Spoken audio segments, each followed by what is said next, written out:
अस्सलामु अलैकुम वरहमतुल्लाहि वबरकातुहू। हादिया मैगज़ीन के कॉलम माशरती उलझने में एक सवाल मौसूल हुआ है।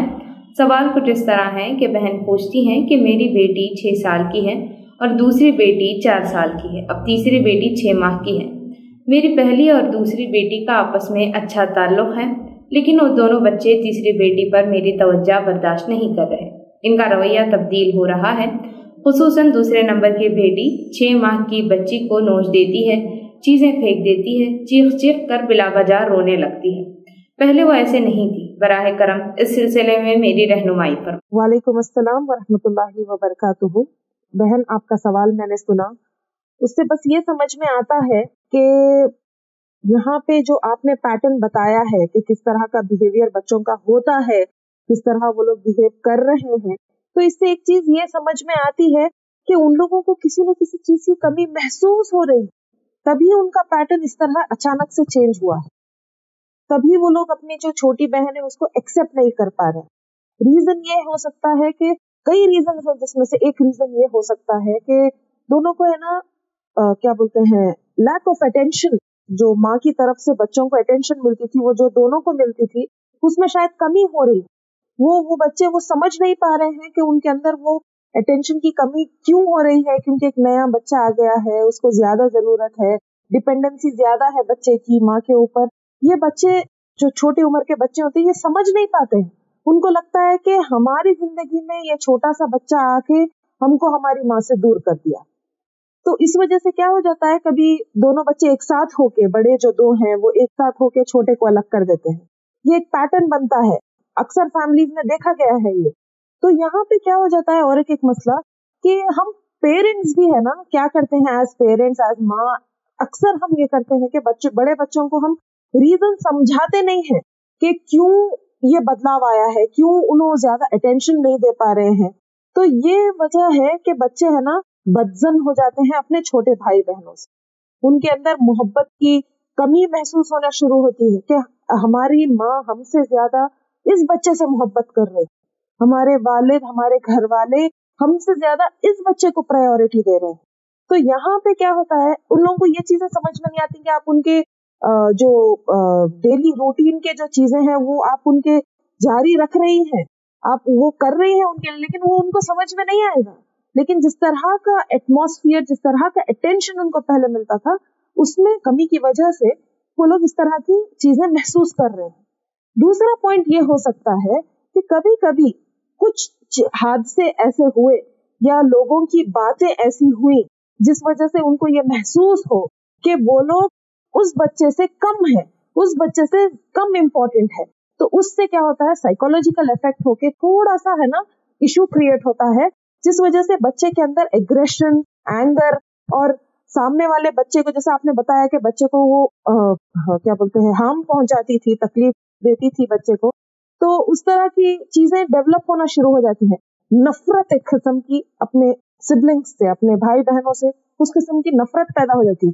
क्योंकि क्या है, हम अक्सर देखते हैं, अक्सर फैमिलीज में जब बातचीत भी होती है तो है ना मजाकिया तौर पे हम बच्चों को बस छेड़ने के तौर पे, बस उनको चिढ़ाने के तौर पे बोलते हैं, हो गया तुम्हारा क्या बोलते हैं, अब तुम्हारा दौर खत्म हो गया, अब ये छोटे बच्चे का आ गया, तुम इम्पोर्टेंट नहीं है।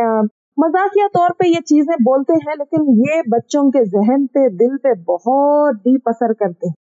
तो इस वजह से क्या होता है, बच्चे के अंदर और ज्यादा एग्रेशन, और ज्यादा चिढ़, और ज्यादा नफरत पैदा हो जाती है, जो है ना बच्चे को एक साइकोलॉजिकली बच्चे को डिप्रेशन, एंजाइटी की तरफ लेके जाती है, नफरत, हेट्रेड की तरफ लेके जाती है। तो इससे क्या होता है, कई किस्म की दूसरे इश्यूज क्रिएट होना शुरू हो जाते हैं बच्चे के अंदर। बिहेवियर इशू हो जाता है। वो बिहेवियर इशू होने की वजह से क्या होता है, स्कूल में भी बच्चों का कंसंट्रेशन चेंज हो जाता है। स्कूल में भी बच्चे चिड़चिड़े हो जाते हैं, पढ़ना नहीं चाहते हैं, स्कूल में भी लड़ाई झगड़ा करना शुरू कर देते हैं, कंप्लेन्स आना शुरू हो जाते हैं आगे चल के स्कूल से।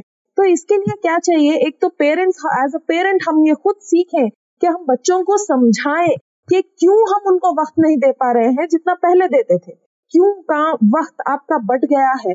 ये चीज हमें समझाना बहुत ज्यादा जरूरी है। एज पेरेंट्स हम एक्सपेक्ट करते हैं कि बच्चे खुद ही समझ जाए। बच्चों को हम समझाते ही नहीं है कि ये छोटा सा है, ये पूरी तरीके से मेरे पर डिपेंडेंट है।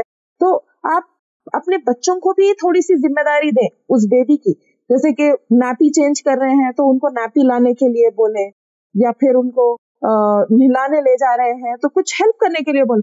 तो इससे क्या होता है, बहन भाइयों का एक बॉन्ड बनेगा। तो ये बॉन्डिंग, मोहब्बत बच्चों के अंदर कल्टीवेट करना बेहद जरूरी है।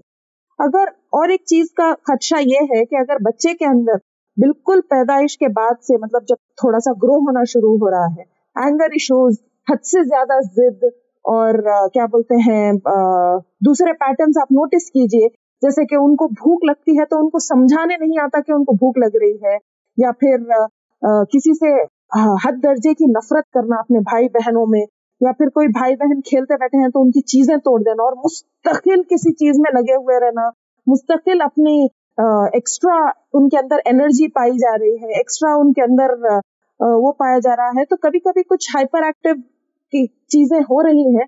तो इस सूरत में कुछ ज्यादा आपको, अब जैसे आपने बताया कि बच्चे को हार्म कर रही है, तो इस सूरत में अगर आपके बात करने से फर्क पड़ता है तो अल्हम्दुलिल्लाह, वरना फौरी तौर पे बच्चे को है ना किसी काउंसलर से बात करवाइए, क्योंकि क्या होता है वो बच्चे के दिल में क्या है वो जानना बेहद जरूरी है। तो अगर वो चाइल्ड काउंसलर के पास आप लेके जाएंगी तो बच्चे से भी बात होगी और उसके बाद आपको भी चाइल्ड काउंसलर समझाएगा कि किस तरह क्या करना है। क्योंकि इस चीज को अगर हम इग्नोर करते चलेंगे तो ये लाइफ टाइम राइवलरी बन जाएगी बच्चों के बीच में। अगर हम समझाएंगे तो अच्छे तरीके से समझा सकते हैं और बच्चा समझ जाएगा तो अल्हम्दुलिल्लाह। लेकिन आपके समझाने के बावजूद बच्चा समझ नहीं रहा है और इश्यूज क्रिएट हो रहे हैं, तो बिल्कुल बिना ताखीर किए फौरी तौर पे काउंसलिंग के लिए उसे ले जाइए। तो आजकल तो काउंसलर्स हर जगह मौजूद हैं, आप लोग काउंसलर के पास ले जाएंगे तो इंशाल्लाह चीजें आसान होंगी। जज़ाकल्लाह।